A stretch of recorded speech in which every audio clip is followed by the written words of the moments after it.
I am happy to join with you today in what will go down in history as the greatest demonstration to freedom in the history of our nation. 50 years ago, a great American, in whose symbolic shadow we stand today, signed the Emancipation Proclamation. This momentous decree came as a great beacon light of hope to millions of Negro slaves who had been seared in the flames of withering injustice. It came as a joyous daybreak to end the long night of their captivity. But 100 years later, the Negro still is not free. 100 years later, the life of the Negroes is still sadly crippled by the manacles of the segregation and the chain of discrimination. 100 years later, the Negro lives on a lonely island of poverty in the midst of a vast ocean of material prosperity. 100 years later, the Negro still languishes in the corners of American society and finds himself an exile in his own land. And we've come here today to dramatize a shameful condition. In a sense, we've come to our nation's capital to cash a check. When the architects of our republic wrote the magnificent words of the Constitution and the Declaration of the Independence, they were signing a promissory note to which every American was to follow. This note was a promise that all men, yes, black men as well as white men, would be guaranteed the unalienable rights of the life, liberty, and the pursuit of the happiness. It is obvious today that America has defaulted on this promissory note, insofar as her citizens of color are concerned. Instead of honoring this sacred obligation, America has given to Negro people a bad check, a check which has marked insufficient funds. We refuse to believe that the Bank of Justice is bankrupt. We refuse to believe that there are insufficient funds in the great vault of opportunity of this nation. And so we've come to cast this check, a check that will give us upon demand the riches of freedom and the security of justice.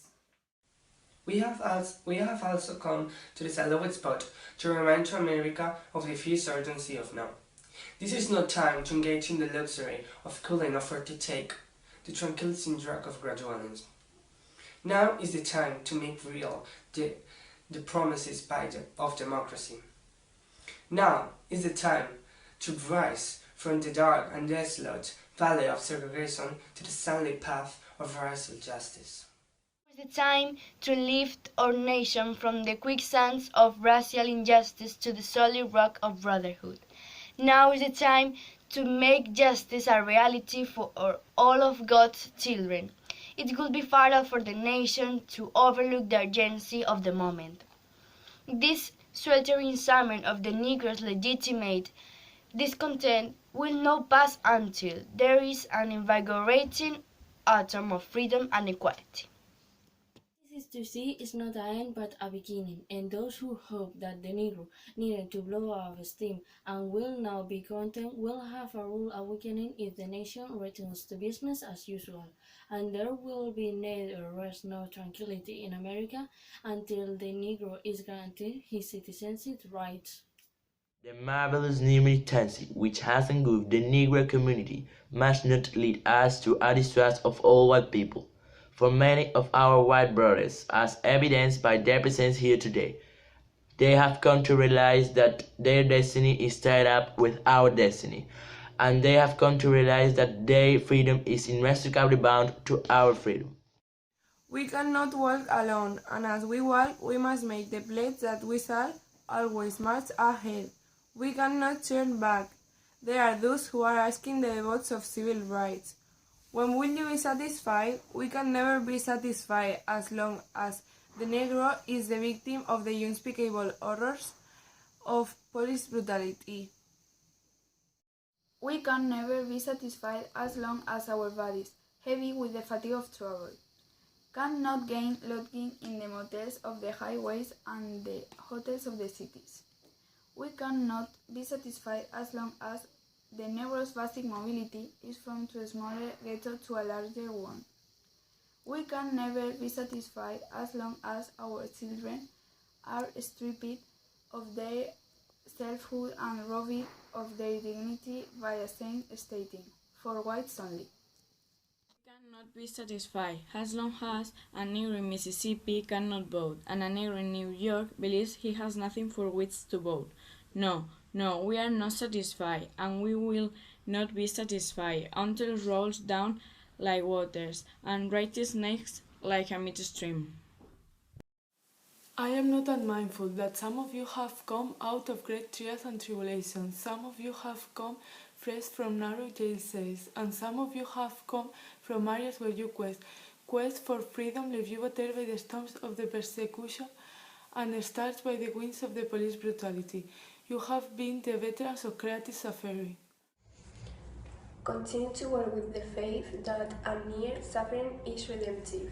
Go back to Mississippi, go back to Alabama, go back to South Carolina, go back to Georgia, go back to Louisiana, go back to the slums and ghettos of our northern cities, knowing that somehow this situation can and will be changed.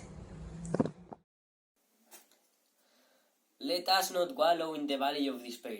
I say to you today, my friend, and so even though we face the difficulties of today and tomorrow, I still have a dream.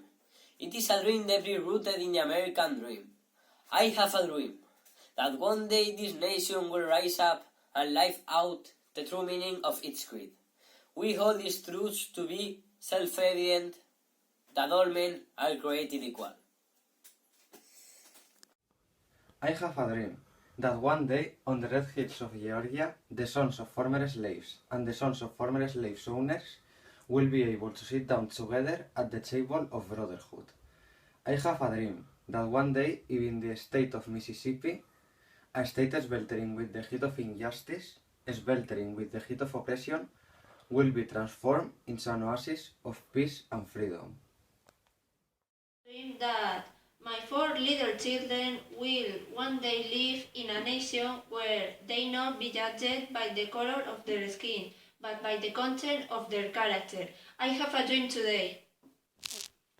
I have a dream that one day, down in Alabama, with its vicious races, with its governor having his sleeves dripping with the woes of interposition and nullification, one day, right there in Alabama, the little black boys and black girls will be able to join hands with the little white boys and white girls, as sisters and brothers.